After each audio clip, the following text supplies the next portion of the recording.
Show number 30 here at Epic. It's the home stretch of the season. Will, what are you doing?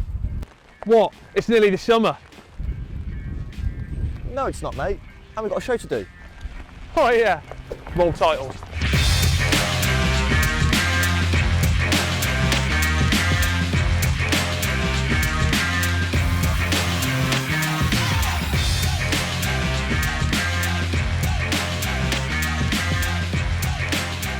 You're watching Blue Rising, your home for all things Birmingham City Football Club. My name is Richie Driss. And I'm Will Brazier. We've got an action-packed show for you today, but first joining us, as always, it's my mate, my best mate, Tommy Mooney. Tom, how are you? I'm very good, Will, thank you. Why are you laughing? We are, mate. We're not mates. Oh, just colleagues. And a man deserving a round of applause coming on this show, our flying fullback, our assist king. Please welcome Kai Wagner. Thank you. Woo! Thank you for coming on the show. Nice to have you. Thanks for having me. How are you? First game back, absolutely fantastic to see you at the weekend. Felt like you were straight back into action, a bit like your debut. Was it good to be back out there? Yeah, 100%. I mean, it was a long time off, the longest time ever. So to come back with a win feels even better. You were straight into the action. Did it feel a little bit like the debut? Because I know you experienced the league a bit more, but you were straight at it. Nah, it's a little bit different because like after my debut, I couldn't like think too much about it. Now it was like a lot of time, like where I could also like reflect the first couple of weeks a little bit and all the stuff. I mean, nobody likes to be injured. For now, it was just like a time where I just want to go as fast back as possible on pitch. And for me, it was just like be ready, feel my body again, and felt great. How have you adjusted to life in Birmingham? You obviously arrived in January, so you haven't been here, 4 or 5 months-ish. How was everything for you? A lot of rain, I have to say that. Welcome. Yeah. Nah, that's fine. Like the family, it was like a big adjustment, of course, for the family. It was like a big turnaround for all of us. I mean, we lived 7 years in America. To come to a new country, to get everything settled, to get settled the kids in school, football clubs and all this stuff. Finally, we figured out everything. Today, finally, our boxes from America arrived too, so we have everything at home finally. So yeah, everything goes as planned. Have you sorted a house? Because Tommy actually has got one he's selling down the road. So you are looking to sell that still, are you? Yeah, it's still for sale. Any interest there, Kai, or not? You? Nah, I'm renting in a moment, so I'm okay. good Well, with maybe that. do something off camera there. You mentioned the differences in terms of moving. How was that adjustment? Just of like, because I remember when you first came over, you were in that hotel for a start. And how was life at the start for Birmingham? Tough. I mean, with like 3 kids in the hotel room. That's what I said the whole time. 3 kids in the hotel room. Played the first game against Coventry. Felt completely different. The kids didn't sleep the night perfect like the day before that. But like I said, we were just flying out there. The kids were excited. My family was really excited to see me finally play again, and to finally come to England, to Birmingham, felt just great. And like the atmosphere in the stadium, I think it gives you straight a different push for this game especially. And then to beat Coventry the first game 3-2 at home, couldn't start a career in Birmingham better. Some people don't often realise how difficult that is when the transition from moving from club to club, particularly from Philadelphia to Birmingham. How did your family cope with that, and did some of the lads help? Yeah, no, I mean, with Chris and Marvin and Phil, it was like 3 great helpers, just like the German connection a little bit, straight settled me in. It was funny because like nobody knew that I was coming, and I met Chris at like a restaurant in Birmingham straight in the evening, and he just saw that we also talked German on the table, and he figured out like probably a new player or something, so we just chatted there a little bit. And then I just did my testing and all the stuff, was waiting for all the stuff, and jumped straight in. But like I said, like the turnaround with like all the stuff, spent right before Christmas the weekend vacation. Had probably 3 days to pack everything in Philadelphia together and move to England. It was a big turnaround, especially with the kids. I mean, everybody who has kids knows like it's a little bit more troublemaking with the kids, but yeah, we did everything well. Love that. Let's go back in time. I want to go to the start of your career. How did you get into football, and what were some of your first clubs? So my first club where I started was like my hometown club, SV Lonse. It was just like my mom was everything there. Like she did like a lot of stuff there, and like I started with 3, so I started really early already, like just to jump in, because like in Germany it's also like probably the same like England. It's just football or it's nothing, you know. Like in America you have like all these different sports where like the kids can come up like with 100 different sports and all this stuff, but like in Germany it was football or nothing, and I was like straight from day one like so into football. Just like came home from school, didn't do my homework, straight went on the on the pitch and like just played around. And I had a small brother, like he's just 3 years younger than me, and like he just like went every afternoon out with me, and we just played around, and yeah, that's what got me into football. And back in the day, were you always a full-back, or did you play further up the pitch, maybe winger, scoring goals, for example, as well? I started as a striker. There you go. So like Wow. I started as a striker, and I even did like good. I scored a lot of goals. I remember that, and somehow like I went to like my first like a little bit bigger club. It was SSV Ulm. That's like they just in the moment they play third league in Germany. It's still like a big like tradition club where like it's like old school and all this stuff. So it's like still a really good club. And there's the coach was just asking me, I think you have like a good like vision on the field, you know, like, and then he dropped me to the 6th spot, and then I played like for a couple of years 6th spot, and then I think one day like our left back probably got injured, and I just stepped into the position, and probably never left there again. Sometimes it happens like that, doesn't it? I mean, most people start as a striker. I know Richie's a goalkeeper, but I have no idea into that mentality. But you start as a striker and then you drop back, like you say, with more vision. Did you feel at home with that position when you started to play in it? Yeah, 100%. I think that's also the reason why the coach probably never dropped me again out of this position. And for me, it was just like, I always, like a lot of people always say, like, he's really good going forward, but I also like to defend. For me, it's like a position where you have to be like smart in everything a little bit, you know. Of course, it's a lot of running, like everybody can see it on the field, but I still think it's like a really, really underrated position, because like I think a fullback can like create like a lot of different scenes on the field, especially offensively, but like also have to recover defensively. And like it's also important to have a centre back next to you, or like a centre back, a fullback next to you who like is really experienced and knows like how to play already, just because of like the style of play. Different teams, you have to adapt every game to like a different player, a different profile, you know. Like a centre back in my eyes a little bit easier sometimes, because you always have like a target striker, but like 1 week as a fullback you have a left-footed winger, 1 week you have a right-footed winger. So like just to adapt every game like to different styles, I think it's still an underrated position. And I always will say that loud, because I feel like the fullback doesn't still get the credit what they deserve. Love. I mean, I'm actually in the fullback union. I was a right back, actually, Tommy. You believe that or not? No, I don't believe that. It's good. Will was 6'5" when he was 12 years old and still couldn't make the team. And that's a true story. Germany to America. How does that happen? When did you first hear of that interest, and what were your initial thoughts on a move like that? Yeah, I was playing in Germany in the third league, and for me it was like I just played like 1.5 years in this league, and it was winter, and my contract was running out in the summer. So like for me there was a decision to make. The club wanted to like get me an offer to a contract extension, but like for me it was like I want to make the next step, and the next step for me in my eyes was always the second Bundesliga or the first Bundesliga, and there were like interests as well. But then I heard like of rumors like that like an MLS club came. But at this time it wasn't Philadelphia, and then the MLS it's a little bit different. That like one time you get like interest from a team, then other teams in the MLS hear too, you know. So like there's almost like a list out there. And then with Ernst Tanner, the sporting director of the Philadelphia Union, he's from Austria, so he's like a really connected guy, like who knows like all the leagues. He was a long time in 1860 Munich, like just around there, and like he called my agent at this time right away and said like, yeah, let's fly him over, meet him. And for me I was flying over then with 2 big suitcases, had like the whole project in front of me, and just never left America again. And a couple of weeks later my girlfriend at this time, wife now, just followed me, and yeah. How did you find that going to America?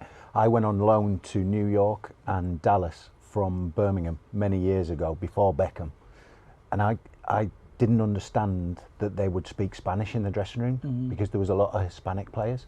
It was very different, and it was hard for me to settle in, even though I only did a month. How was America different to Germany? Yeah, of course. Like at the beginning, like the good thing is like in Germany you learn like English really quick. Like in school in the 2nd grade already you learn to speak English, so that was like a big plus for me.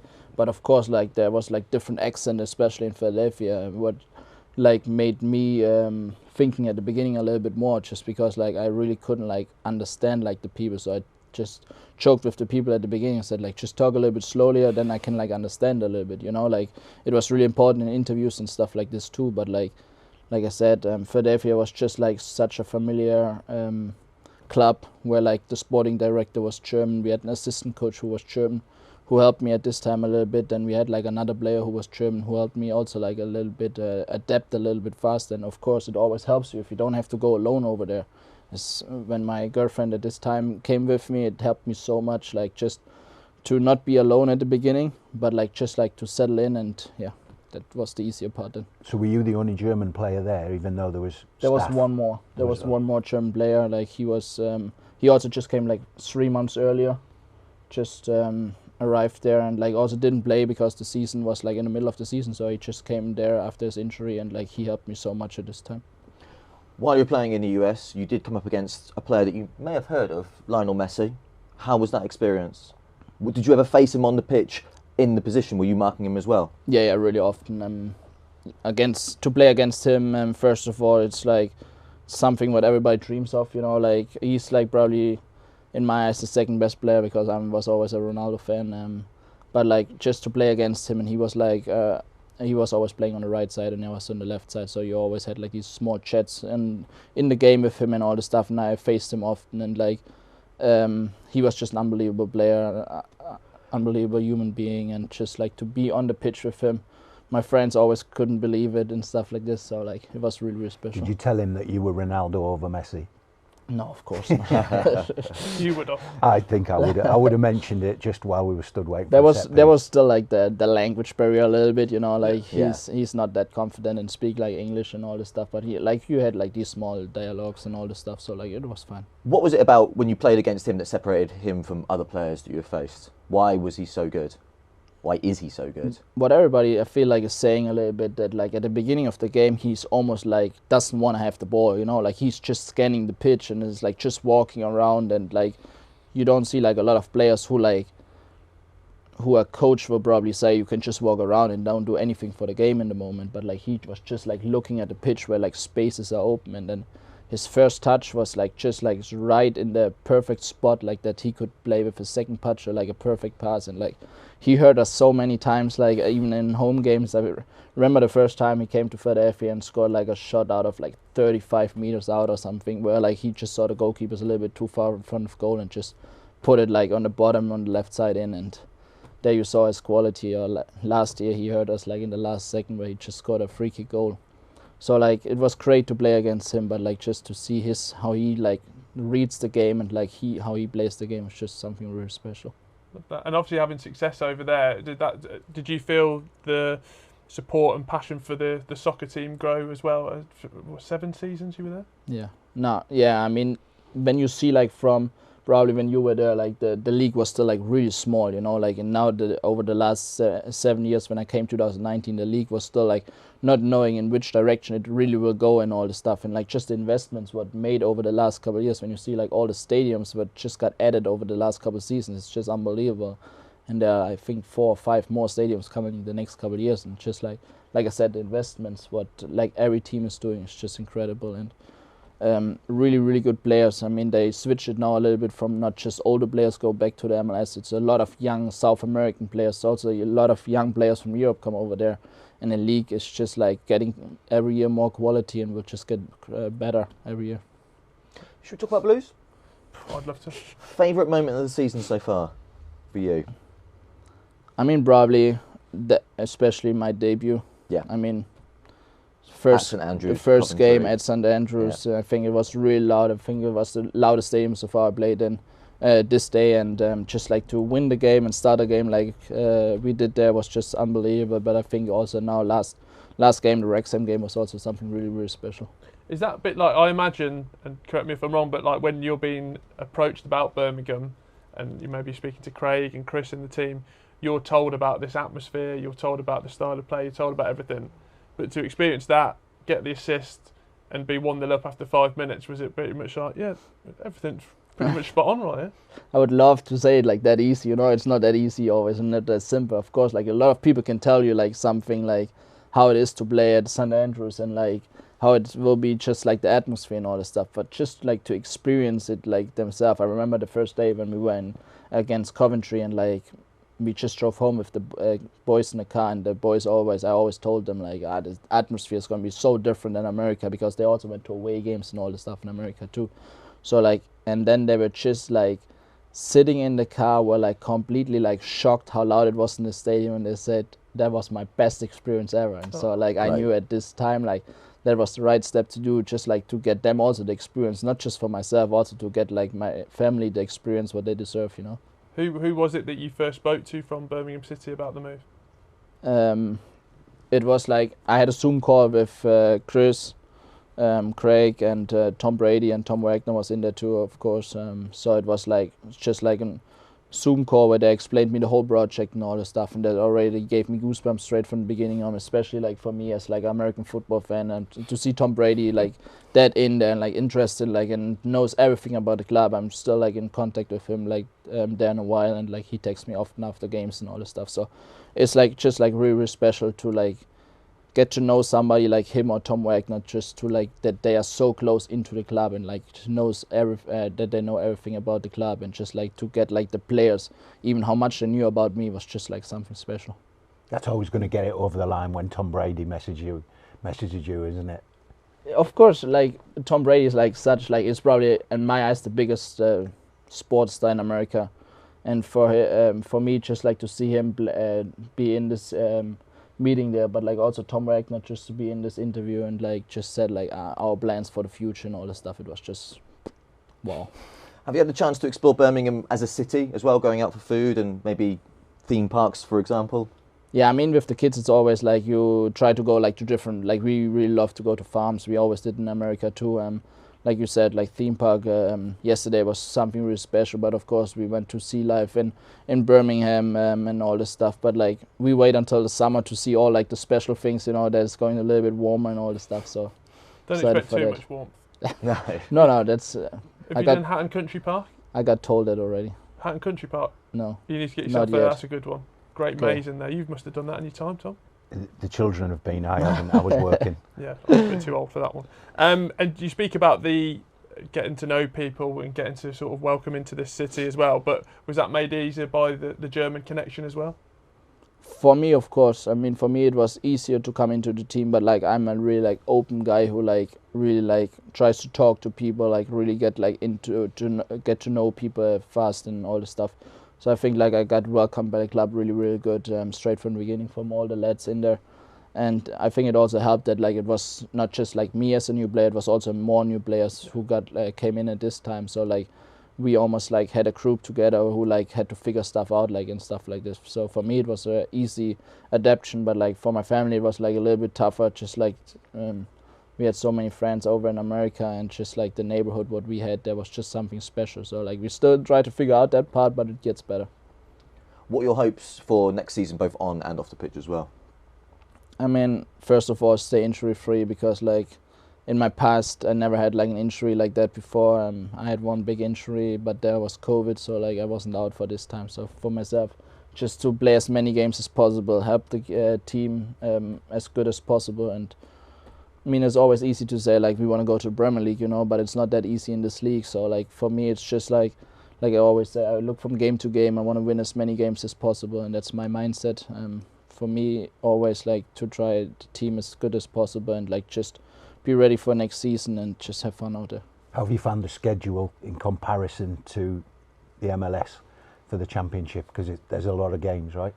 Yeah, 100%. I mean, like I didn't experience like a full season yet, but like in the MLS it was also that like we often played like a Saturday, Wednesday, Saturday game. So like sometimes it's different, because like here you play Saturday, Tuesday, so it's like the one less day of recovery. So that was the first couple of games like really, really tough, like just to get to your body ready on the line again, you know, and just like to play all the games. So like we talk next season about that again when I experience a little bit more games like that, because I talk a lot with Chris.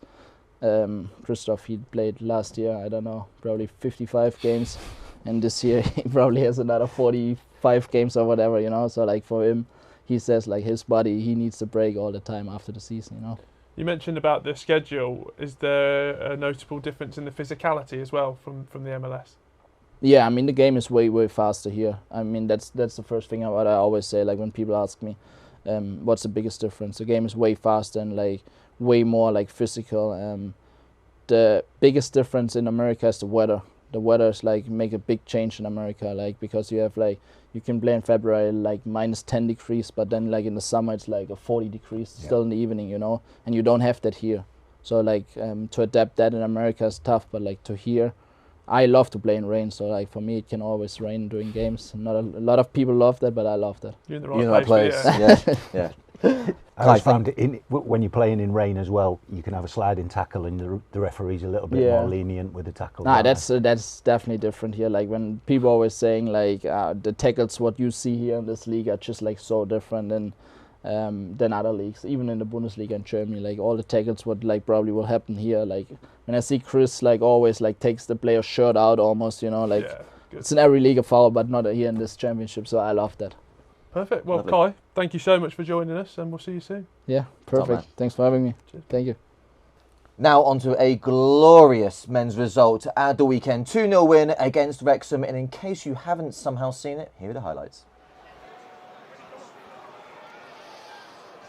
Wagner's corner, Prisk's header, Okonkwo got down. His delivery so far from set pieces has been on point. Again, really good delivery, flat, whipped in. Wrestling with Osman. Iwata picks up the loose ball and hoists it forward, and Vicente's onto this, and Carlos Vicente's in, and he's denied by Arthur Okonkwo. The Wrexham are on their heels, and all of a sudden he gets in, and he's just got to slot it, but credit to Okonkwo because he spread himself and makes a goal-saving block. But yeah, what a chance that was for Blues to go into the break. Priska looks for the fancy return ball to Iwata. It eludes him, picked up by Peck, swung in by Wagner, and the header's in! Carlos Vicente strikes at the start of the second period. He was denied at the end of the first half. He won't be denied an early goal in the second. And the Spaniard scores in back-to-back games as Blues land the first blow against Wrexham. It's Blues 1, Wrexham 0. How's that for a start? Motioning towards his calf, towards the bench. So his withdrawal might be imminent, but he's up for this corner kick. Delivered by Peck. Clara's free, and Clara turns it in for 2. The captain extends the Blues lead midway through the second half.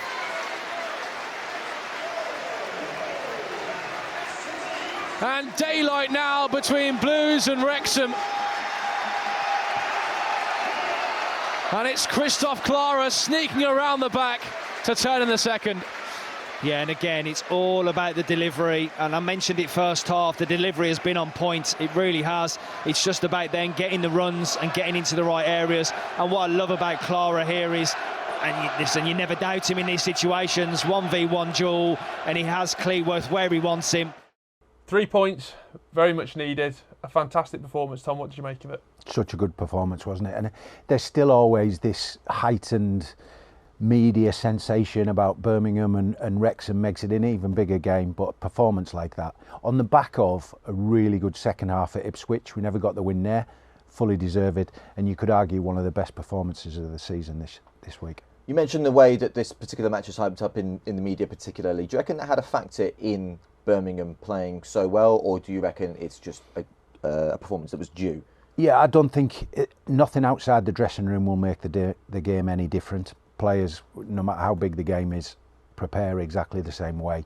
But I think from the outside world, and an early kick-off on a Sunday makes it a little bit more difficult for the players to adapt to that. But great performance from the very first whistle, which is always when we play our best games.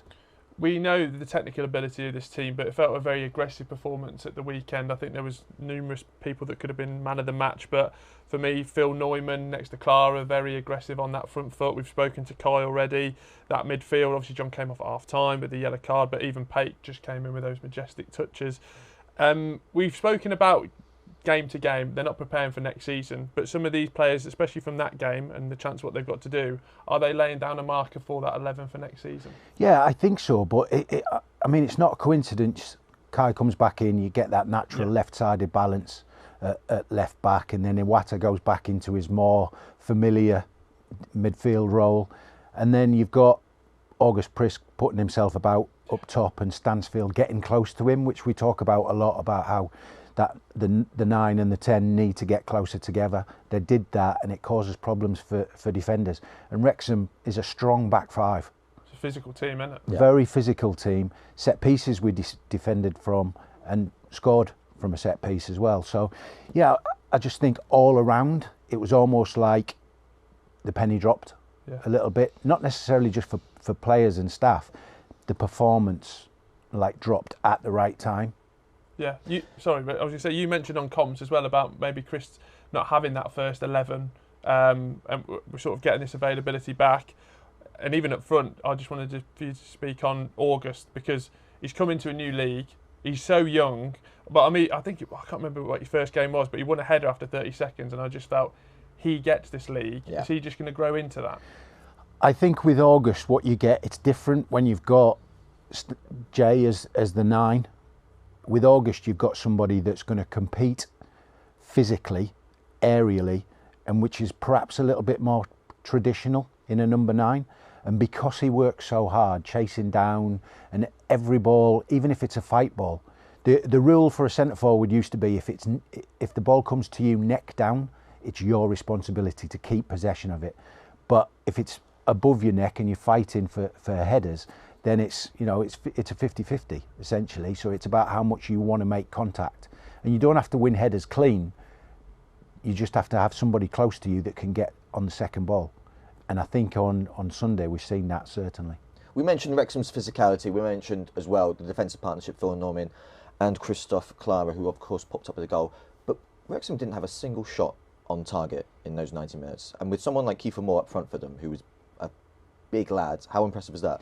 Yeah, I have to say, I thought he was one of the signings of the summer for them to get him. I thought he'd be do an awful lot better than he has. But to keep him quiet, that partnership that's back again with Christoph and Phil, that's no mean feat. And no shots on goal, certainly on target. We've seen in recent weeks the saves that James Beadle's had to make to keep us in games. To turn that around, I just think it's a solid performance, and that just brings an awful lot of confidence. It's almost a shame there's not too many games left now till the end of the season, because I think that it's almost like a turning point for the dressing room, because we're not having to change the team. A winning team rarely changes throughout time, so it makes it easier for the manager to pick his team on the back of that performance. And obviously Carlos getting his second goal in 2 games is great, and he's starting to look really familiar in that role. A header as well, yeah. Yeah, getting in on the back post, yeah. Which is always, your wide man has to track the back post, because there is goals there, and both of them from the same area of the pitch. Is that something that they'll just go into? Because, I mean, we mentioned about August, but even Vicente coming across from Spain to play in this league, and I mean, we think of some of the performances that we've had and the teams that they've had to play, isn't it? Like going away to Millwall, Wrexham, so physical. It's a very physical league, it feels like, this season. The experience of playing in the Championship, having done it for many years, can assure you the Championship is different to any other league in the world. Yes, we talk about the Premier League being the best there is, but the Championship is the most entertaining, it's the most gruelling, and it's the most hard work for a footballer, because the transition of possession is consistent. And you're either chasing the ball or you're trying to score a goal for 90 plus minutes now. So for me, it's more difficult, the transition from abroad to the Championship, than it is the Premier League. Love that. Should we do some Blues news? Let's do it. It's awards time, so make sure you grab your tickets to 150 years of Blue. We are celebrating the 150th anniversary. We're looking at the past, the present and the future of Birmingham City. The awards dinner gives you a chance to celebrate Birmingham City history, past and present, and even meet some of your favourite players. Now on to the title-charging women's team. Their final home game of the season is April 26th at St Andrews at Knighthead Park. Make sure you get down there and support them in the running. Yes, the summer wear is out now. If you want to be loud and proud about Blues, you don't have to do it with just your shirt. We've got so much on offer for our holiday range. I'm talking deck chairs, towels. These are wonderful shorts. This retro number is new. Flip-flops with socks, of course. Get them in the club shop now. If you're Blues, you want to get all over this. It's summer, don't you know? From the pitch back to the pod, we are joined in Admin's Corner by Louis, the man, the myth, the legend. How are you? Hello, very well, thank you. Good. Right, talk to us about a huge weekend. Wrexham, of course, at home, 2-0 win. What did you get up to? Good weekend. Good weekend for numbers, good weekend for content, a good all-round weekend for Blues. Very good output.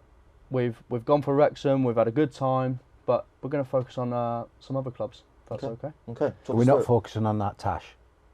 Tommy, we said weren't going to talk about that.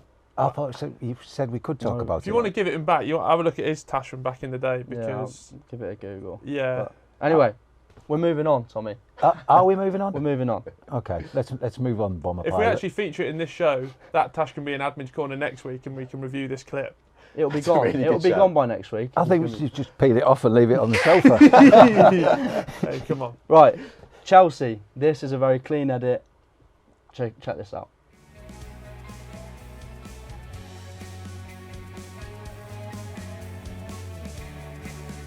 Right, what did you like about that then, Admin? It was clean. It Yeah. was smart. Nice angle that we don't often see from Stamford Bridge. Obviously, they've got a new view from that point, so very clean. There's a nice stat about each player, which is, you read into each stat there. It's nice. It's really nice. Are you going to try and implement that sort of bird's eye cam at St Andrews United Park? We'd like to. Yeah. We'd definitely like to. You get that Dukey cam back up on top of the Gil Merrick again. Yes, yeah. I'm going to get One a of them, harness please, on do. and hang from the Tilton and sort of get that angle so we can implement that for next Lovely, game. yeah. That'd be good if you could do that. What you got for us next? Next up, we saw some brilliant Champions League football last night. See. Nice. Atletico Madrid against Barcelona, and Atletico did this.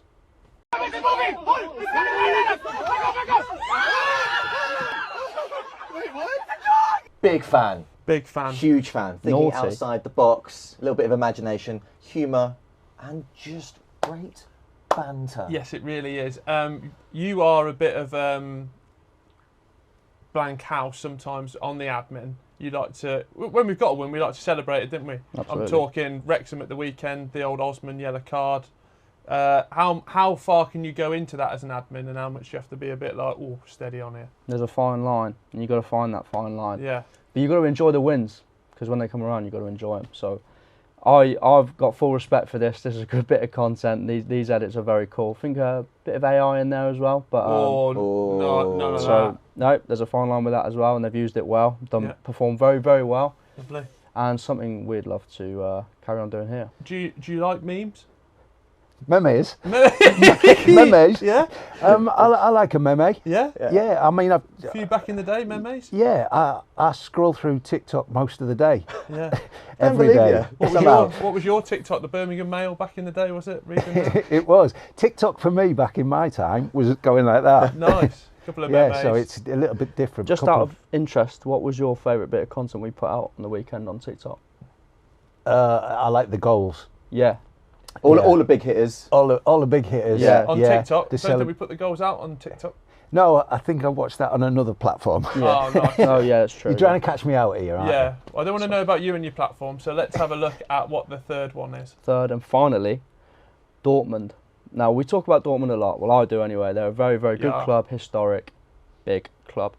They've done a very good edit here, cutting open a heart. Well, you check it out.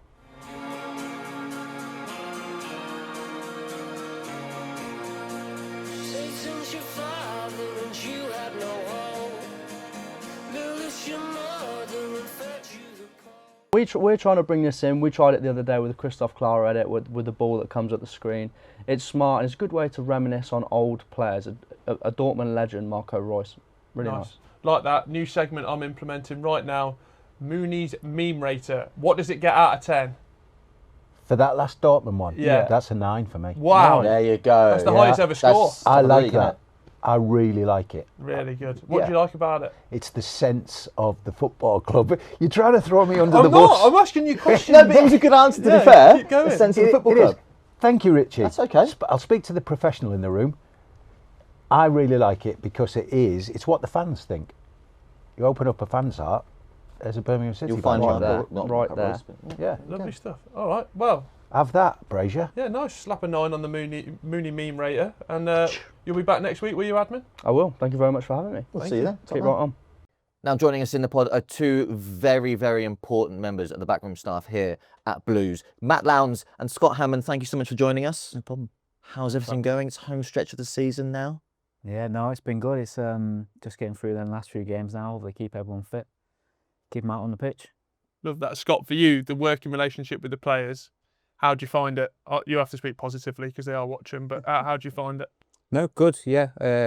So we obviously have a bit of a mix. You have that day-to-day interaction with kind of the lads around training and games and things, but then also kind of that perhaps deeper connection with some of the individuals that are out longer term as well. So when you're working with some of the lads that are out for a period of time, then you obviously have a lot more contact time with them and a lot of chats during that period. So what the main difference is with regards to a long-term and a short-term injury? I'm guessing there's a bigger psychological aspect with a long-term injury that you have to attend to.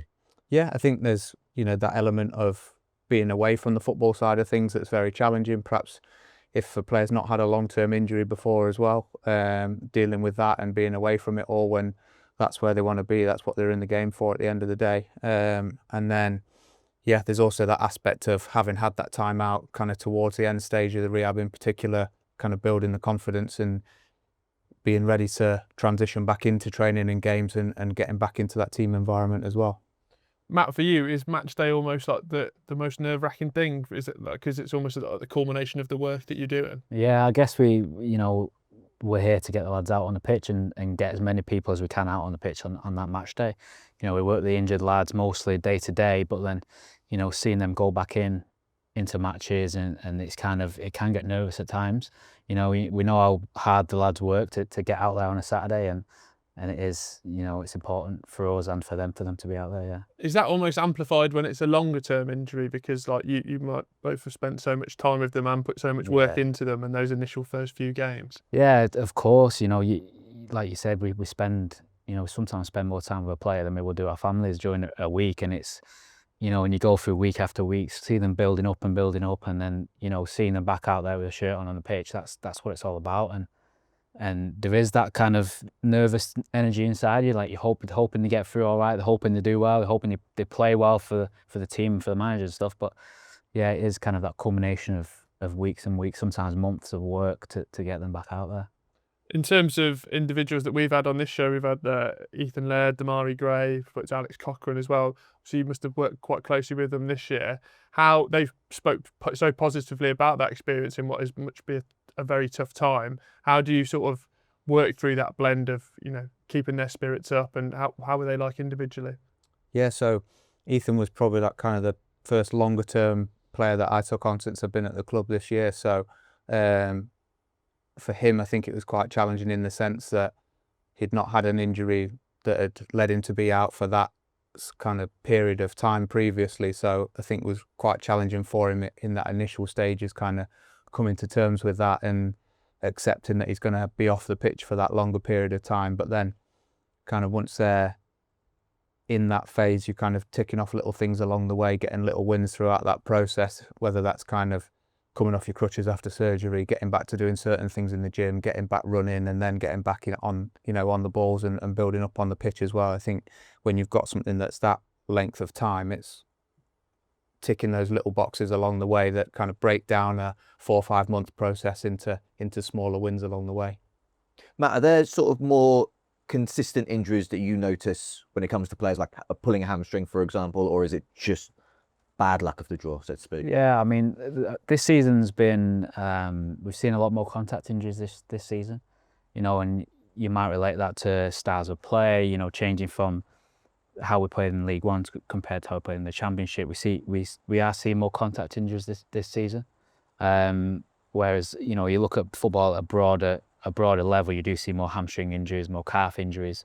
They're kind of your commonplace ones, and then you will unfortunately pick up them longer term joint issues as well, and joint injuries as well. And like I said, this year ours has been, we've seen a lot more contact type stuff, which is, credit to the performance team and the coaches and stuff as well. Like keeping players out on the field and restricting them soft tissue injuries as much as possible is down to hard work done by everyone in the background.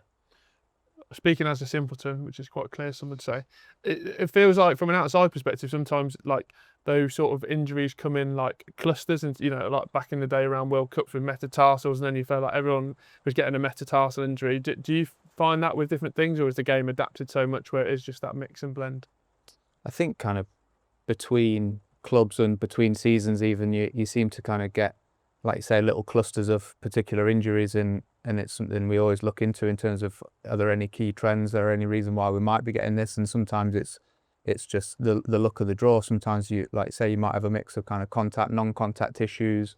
There are certain points in the season where, we know from data across kind of clubs across Europe that when you've got higher fixture congestion, things like that, they can contribute to certain types of injuries as well. So you will get certain almost pinch points in the season where you're playing 3 games in a week. You've got that, shorter turnaround and kind of cumulative fatigue through the season as well, where there might be periods where we pick more of certain issues up. But, through all the work that we're doing on a day-to-day basis in the sense of kind of, treatment, testing, monitoring how the players are getting on, we're aiming to keep the lads in as good a physical condition as possible and minimise the risk of those, really. Love that. Lovely stuff. Fascinating. Scott, Matt, thank you so much for joining us. Appreciate it. No problem, guys. Now, gents, before we finish the show, I need to get your opinions on something that is very, very vital towards the end of every single football season, the awards. So, I'm going to ask you both, gents, your opinion on, first of all, Women's Player of the Season, Will. I'm going to go for Niamh Herron. There's a few good shouts up there. It's been a tremendous season. As of recording, we hope it's going to get even better. But club captain, defensive, we've been scoring lots of goals for that division, but defensively, I think we're second best in there. She's been leading that line, and yeah, an absolute leader, inspiration. You agreed with me on that one? I do. I mean, I tend to like to disagree with you, but on this occasion, I won't. I would throw Lily Crosswaite in there too, but yeah, I'm going with Will. Love that. Fair play. Men's Player of the Season, Tommy. I am going for the captain, the leader, Christoph Clara. Virtually ever present, and we've seen in here a couple of weeks ago the intensity that he captains not only the team but the dressing room, the training ground, how he leads with the manager, his relationship with the manager. Definitely I'm going for Christoph. Not a striker. That's what I was going to say. Yeah, defender. Interesting. Shows how good he is. Yeah, I'm gonna have to agree with Tommy. It's a bit of a love in this, but yeah, for all the same reasons, and he scares me. So I think that's a very reasonable thing to vote for as well, isn't it? Fair enough. Goal of the season. Should we start with the women's? With women's, Will. Yeah, I mean, Tom shouted her out earlier. I'll go with Lily Crosswaite. The composure to take that on against Sunderland, last-minute winner, and what it meant for the club and where it's going to lead to, fingers crossed. I think it just was extra special. I mean, just the goal standalone to do that, but for the manner of when it was, I think that one there. Are you going to agree with me again? I think you've stolen my opinion there, actually. I think, Richie, you'll find. No, I think the manner of the win and the importance of that goal gives it a little bit extra. Okay, and men's goal of the season. Go on. I am going to go, just to get back onto the strikers, I'm going to go Jay Stansfield. Norwich at home. They had a horrific pink kit. Yeah. He's through from the halfway line. I can assure you, when you've got so much time to think about what you're going to do and how you're going to put it in the net, it makes it so much more difficult. I just thought the touches that set up the finish and then a lovely little dink at that end. Great celebration. Jay Stansfield. I'm going to disagree with him. What? I'm going to go for Damari Gray against Watford. Monday Night Football, the cameras were down there. Tommy Mooney derby, a lot of pressure on everybody. But Damari Gray doing what he does best, that cut in and that finish. You were there, got a lovely angle behind it. The opposite angle to that with the water droplets descending slowly down onto the wet pitch. It was a beautiful goal, which I've absolutely butchered there. But I think, for me, that Damari Gray strike. The view that I had is probably one of the best views of any goal I've ever seen. So, lovely stuff. Thank you. Lovely stuff. Thank you so much for that. Thank you for that. Yeah, great show, eh? Great show. Yeah, we've got a lot of thanks to give to Kai Wagner for joining us today. Tommy Mooney and his meme rater. The admin in his corner. You. Yeah. And me, if you're going to thank me. Yeah, we might do. Okay, fine. And definitely the physios as well. Matt Lowndes and Scott Hammond. Keep right on and we'll see you soon.